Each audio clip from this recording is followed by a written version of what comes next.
last 25 years, something profound has happened to what we might call the British defence community. Something that's not talked about very often, but which is truly fundamental. Since the end of the Cold War, the UK defence capability has been irreversibly part privatised. So, while defence may still be among the first duties of government, it's no longer an inherently governmental function. Gone are the days when the nation and its interests were defended by the armed forces and government agencies alone.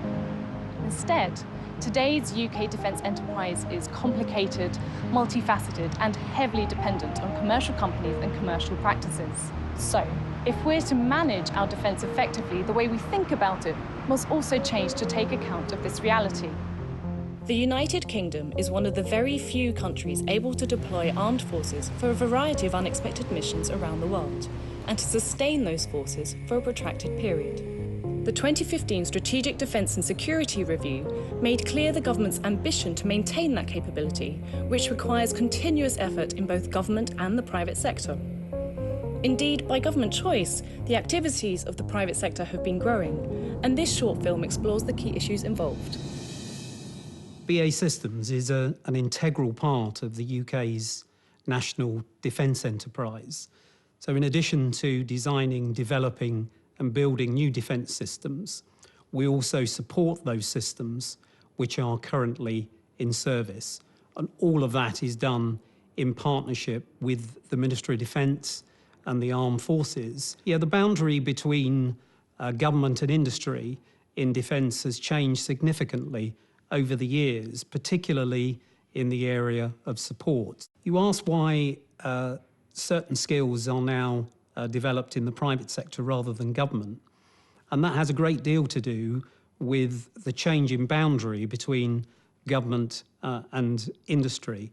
So whereas jobs used to reside in the Ministry of Defence and in the armed forces, they're now very often done in the private sector.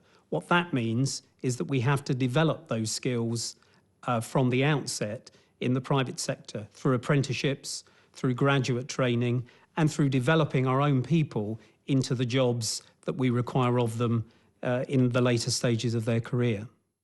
We have to constantly look at the horizon to determine what sort of capabilities the armed forces are likely to require in future, and from an industrial perspective, what sort of skills we need to match those threats and to be able to develop those new capabilities.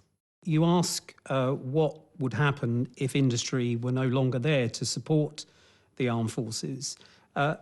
Companies like BAE Systems are an integral part of the national defence enterprise, part of the defence fabric and part of the defence ecosystem. I think it's generally true that a customer gets the suppliers he or she deserves. And the MOD has not always been a very good customer.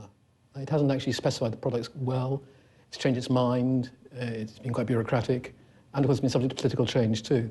I think against that background, the defence industries have been remarkably successful in meeting the needs of the security of the nation. And what skills do you think our industries should be developing to meet today and tomorrow's security needs? What's crucial now is that actually we understand what's going on in the commercial sector and bring those skills into defence, because many of the most important developments that could actually enhance our security have been developed in the private sector, not in defence itself.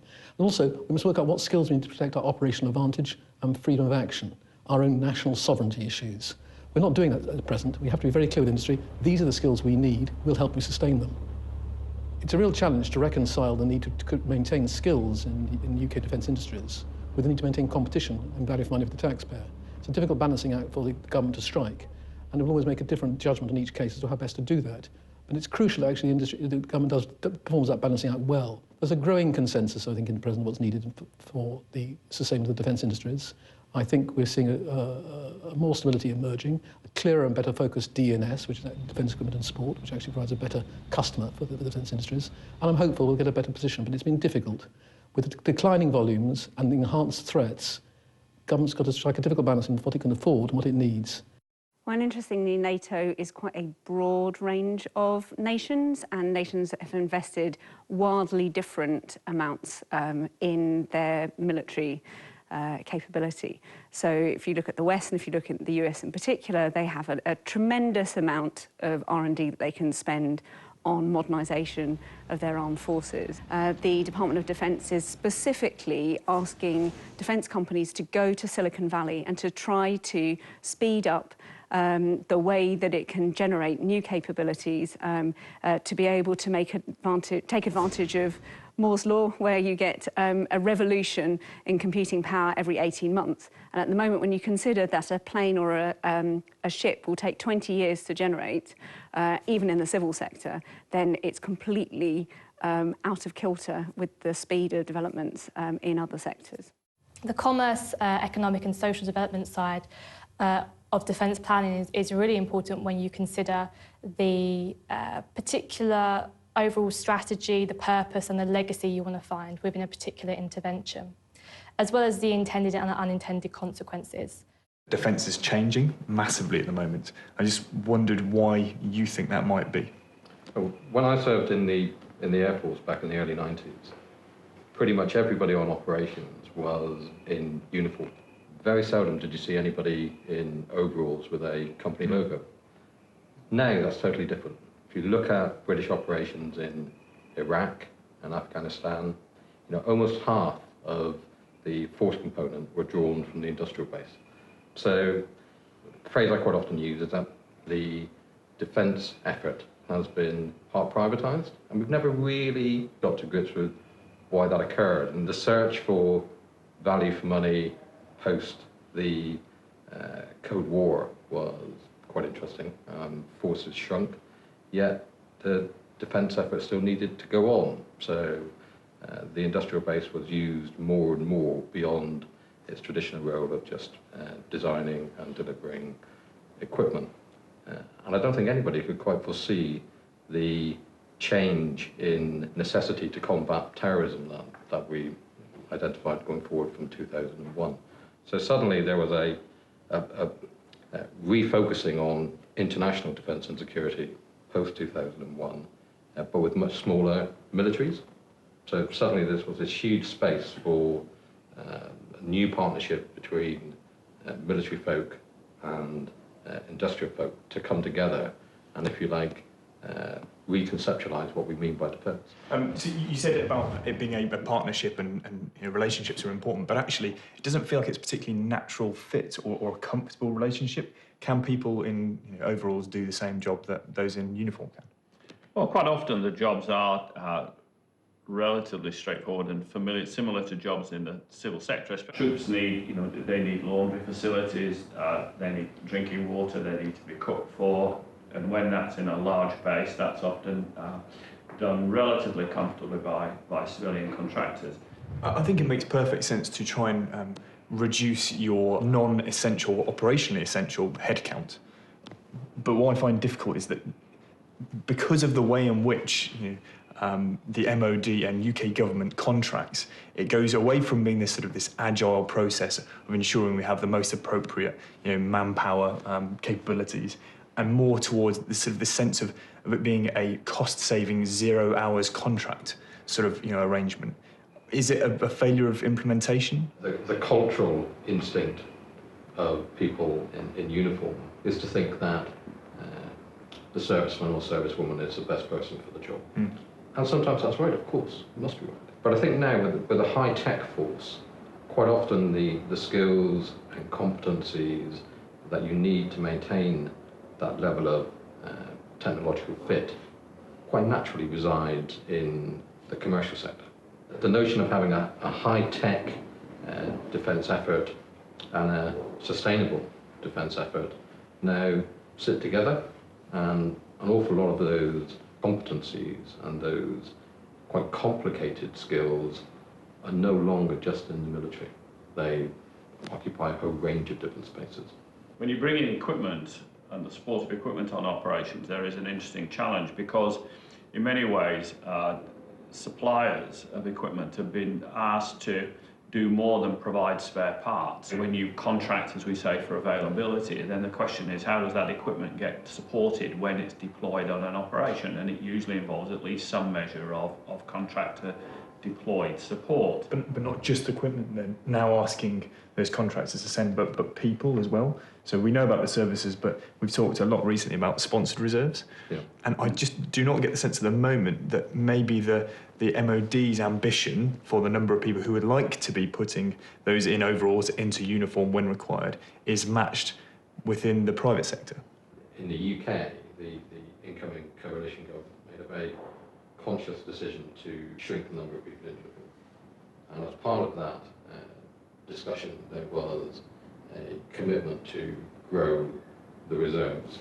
Some of those as volunteers, others with a sponsored reserve flavour, i.e. people who have their day job within not just what we would traditionally think of a defence contractor, but other contractors that could potentially be useful for defence. And those folk would have both a military element to their job and their normal day-to-day commercial role as well, our sponsored reserve. I think that's in recognition, A, of the financial challenges that we faced, but B, that an awful lot of folk were much more interested in having a flexible career than just being perhaps in the military for a number of years and then moving into a company for their careers following their military service. How successful that's been, it's hard to tell yet. A lot of those people actually, for their own personal reasons, you say their career, they are looking for something a little bit different, may find that quite attractive, that opportunity of being a reservist alongside their day job. But it's their civilian boss that needs them, especially in defence industry or elsewhere within the private sector, needs them at the same point that the services need them.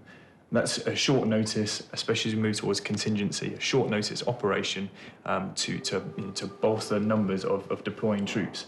I don't know how you square that circle. Well, the position of the government, in many respects, is based strongly on transactional motivations. It reflects the idea that you get things on contract, that you incentivise people to do things by paying them more. The notion of being a public service, leave alone nationalism, is not so prominent in new public management thought. So there is an issue there about how you, when you're working on a contractual basis, a transactional basis, how you motivate and inspire people that you want to do rather extraordinary things.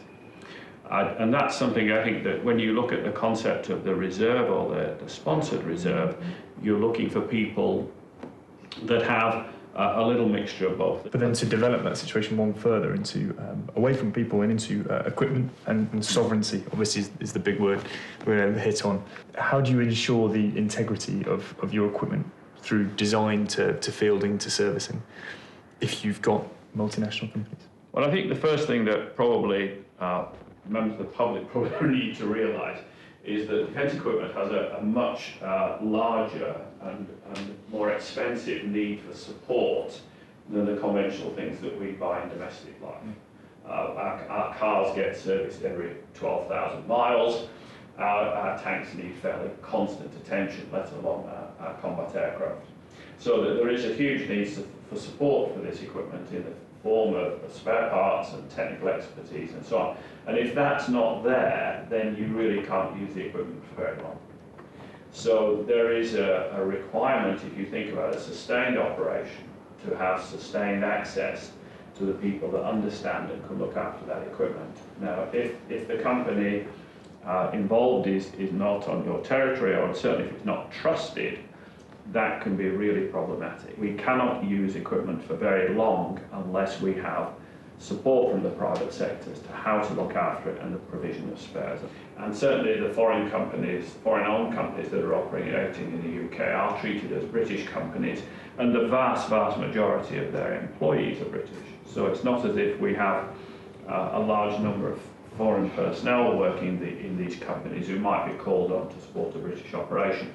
Going back from that, before support and sustainment into design, and especially as defence gets increasingly technological, how can you ensure that the coding that is going into the software that flies the gadget you have has got integrity?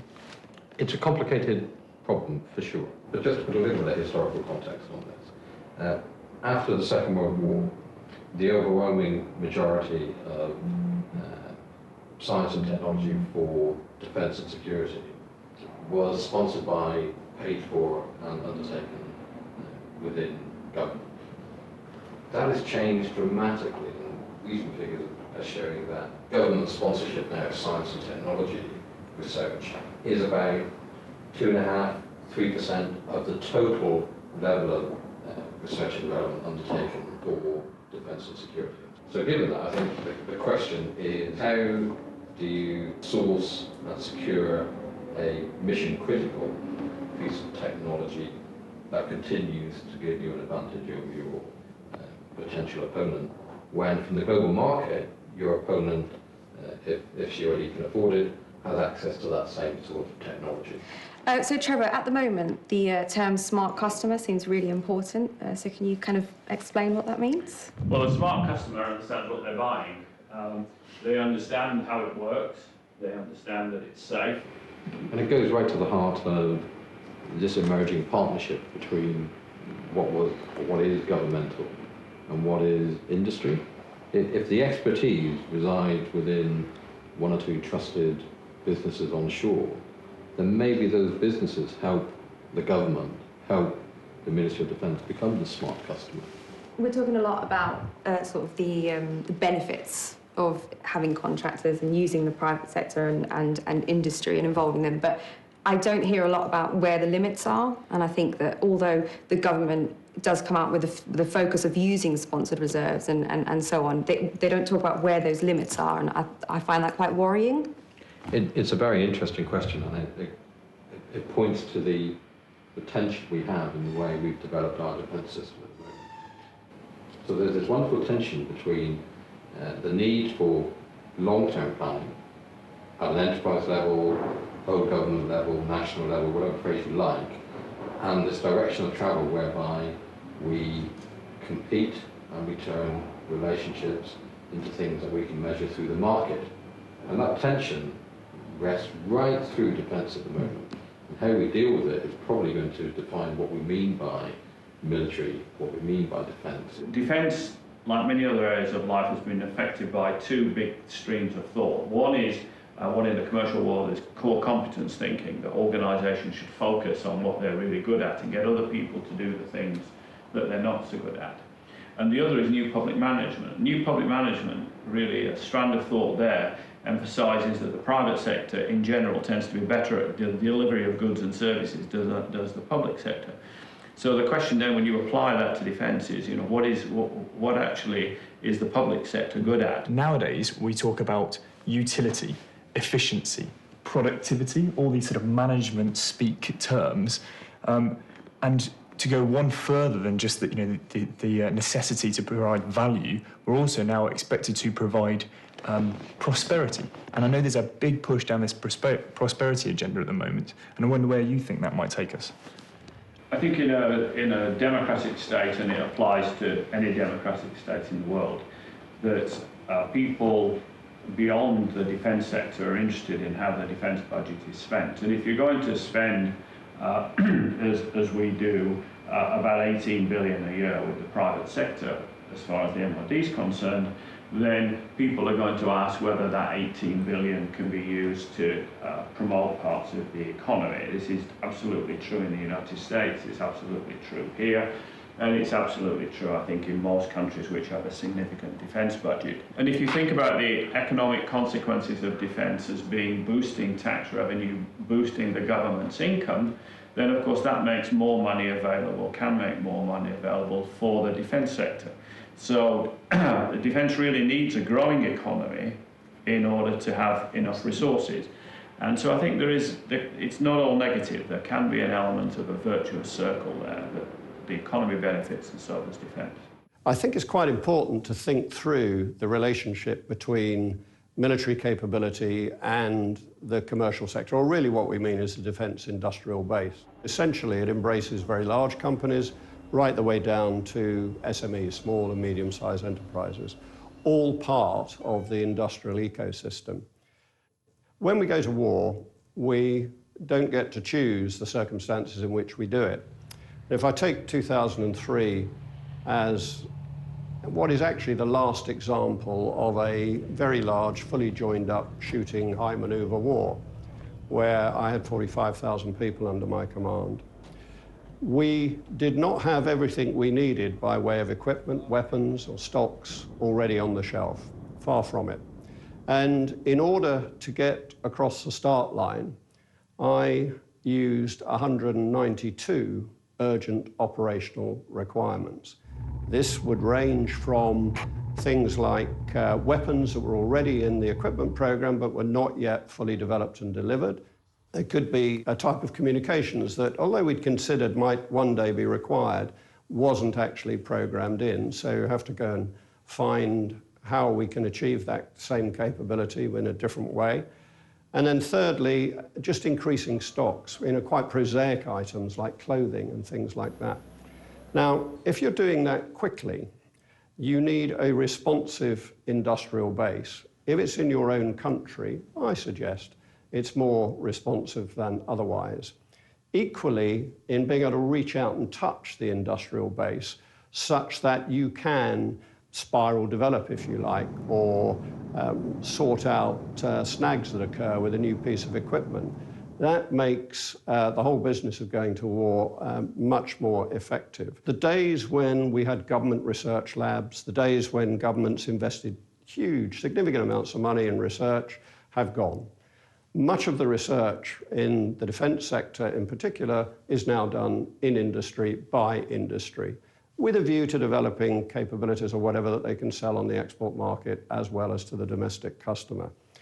And it's significant in the UK because this takes a considerable amount of attention in terms of using the university research base and the long tentacles that exist in our research, particularly our deep science ecosystem in this country.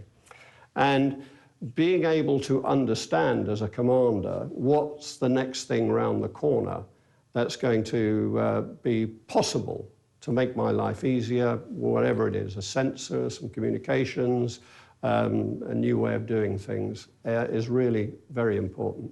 You have to understand that technology is moving on, and never more so than in the past 25, 30 years.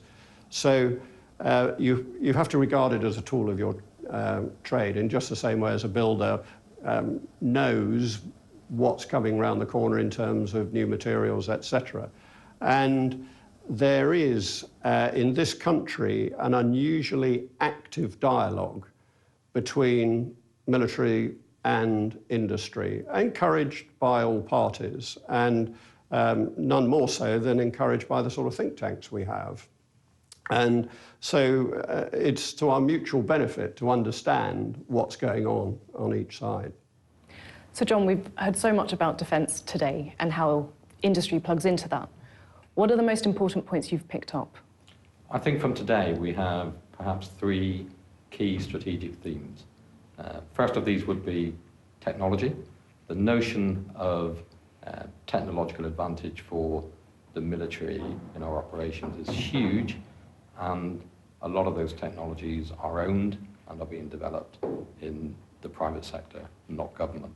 So the way government deals with that and the way government chooses to invest in that in the short, medium and long term becomes a huge strategic question. I think the second point would be the level of skills and competencies within a complex defence and security system is enormous, and a lot of those skills are being nurtured and generated in spaces beyond government. And the third one for me, I suppose, is the long-term nature of keeping this complex ecosystem healthy. Deliberate planning by government, that planning aligned to the ambitions of corporations is incredibly complex practice, but one that we are just going to have to bite the bullet on and get on with.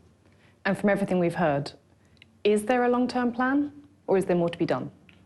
I think most people would suggest that the nature of long-term strategic planning is still, in this new world, in its infancy. You know, the idea that we're generating really complex capabilities from the private sector, perhaps not even related to defence at the moment, for use by government, is pretty new in many ways. And I think the broader approach within government and within the boardroom to make the necessary decisions to support that long-term decision-making is still a way off, perhaps. So what we've seen then is that the very idea of defence has changed, and it's done so within just a generation. There's still the same emphasis on high-tech capabilities, and as ever, the real assets are still the people who serve. But as recent operations have shown, what's changed is the role of industry. What we see at work today is a real public-private partnership where so many essential capabilities and competencies can only be found in the commercial sector. And that means that maintaining the health and capacity of industry, both at home and abroad, is a real strategic imperative for our national security. And of course, is a key challenge for government.